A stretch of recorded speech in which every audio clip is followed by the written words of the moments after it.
October 18th today here in the nursery. We just had a really massive full moon. You might be able to tell in my voice I'm getting over a little bit of a virus, and I want to talk about a unique challenge this time of year, which has to do with the first frost. So if you can see right here, this leaf, I believe, is damage from a frost, a very slight frost that we had last night. I don't know if I would really call it our first frost yet. There was really no visible frost when I woke up in the morning, but I think that in the coldest hour of the early morning, it might have touched freezing. So we can look here, and most of the leaves seem to have no frost damage. Really, only the black walnuts have lost all of their leaves. You can see a lot of the trees are certainly starting to go dormant, like this hazelnut right here, this persimmon starting to sort of go dormant. But a lot of trees, like these pawpaws, are not dormant at all. And what I'm looking for here is you can see some of the discoloration on this leaf, right? Maybe a little bit right here where it's kind of turning this kind of dingy brown color. That to me is evidence of potential frost damage. You know, if the trees are not able to go dormant before the first frost, if you have an early frost, or if the trees, oftentimes seedling trees will do this in their first year, where their first year they tend to, in a nursery setting, sometimes not lose their leaves early enough before the first frost. Black locust specifically really has a tendency of doing this. A lot of our other native trees, they kind of tend to know, hey, this is when I should lose my leaves. But like you can see here, almost all of these trees still have their leaves. You know, we can see through this cage, the hickory is yellowing. It's starting to lose leaves. The process has certainly started, the process of hardening off, losing leaves. But like with these pawpaws, for example, like this right here where it's wet, it just so happens to be where it's wet. I also think that that looks like a little bit of damage. I don't know how well it's picking up on the camera. It's kind of subtle. Like I said, it was hardly a frost last night. Yeah, this leaf should not have pulled off that easily. I hardly tugged on it. So that, I believe, is some frost damage. If it was a harder frost last night, which I'm thankful it wasn't, we would have seen more damage, and I'm going to have to wait. Sometimes, you know, the damage is not apparent within the first few hours, so we may see more damage as I observe these trees throughout the day and coming days. Usually you can see the damage pretty quickly, but like I said, it's not always that apparent. The major thing, you know, if a tree has its leaves, like say this wild plum, but the stem itself, you can see that this stem is nice and woody. If it were to lose these leaves to an early frost, that would not kill the tree. It certainly wouldn't be great for it because there's a lot of nutrients tied up in these leaves that haven't been sucked back into the stem yet. But the tree could certainly handle that and bounce back next year. What concerns me a little bit is if we have an example like this pawpaw, where a lot of the growing tip is still green. If this gets hit with the frost, it will likely die back down to here where it's more woody.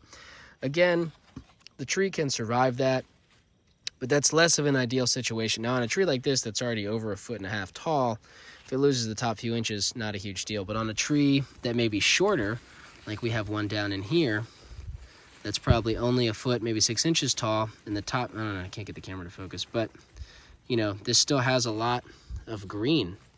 This tree might lose a lot, and it doesn't have as much to lose because it's a shorter tree.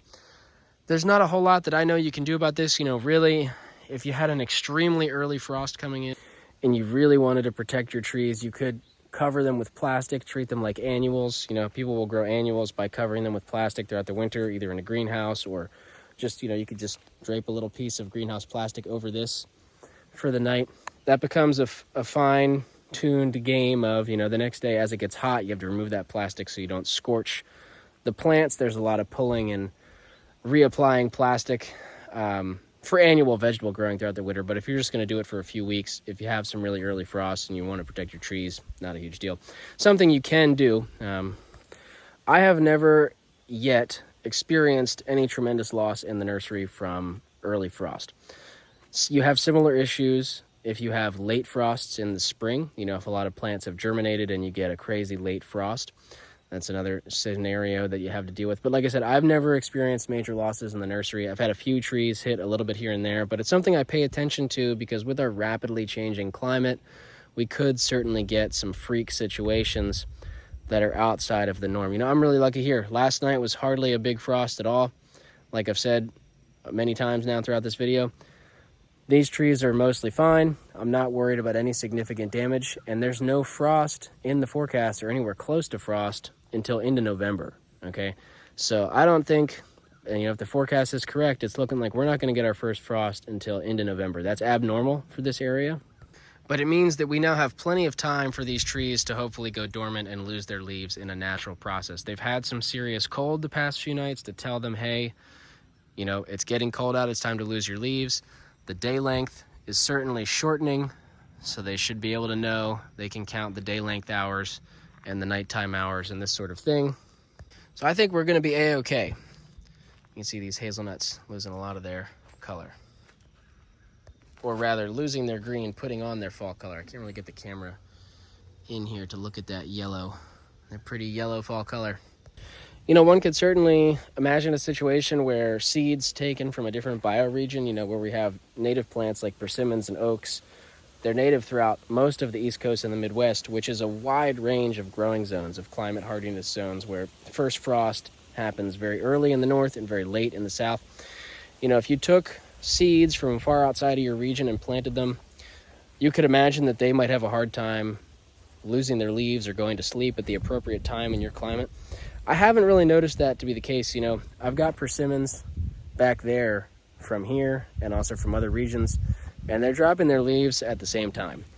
And I see the same thing in other species most of the time. I'm sure that there are certain scenarios where the genetics of the seed is going to have a big impact on when they lose their leaves. But so far in seedling trees that I have grown locally and from other places, I have not seen that to have a big influence on when the seedling trees lose their leaves.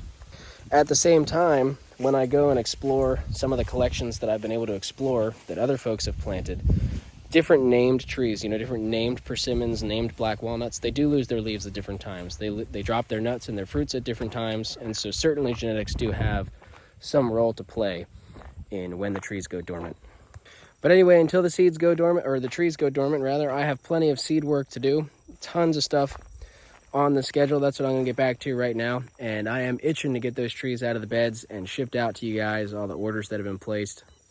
Again, I really appreciate all the support and all the orders that came in. And as soon as those leaves fall off, I'm going to be getting those trees packed up and shipped out to you guys before the harshness of winter sets in.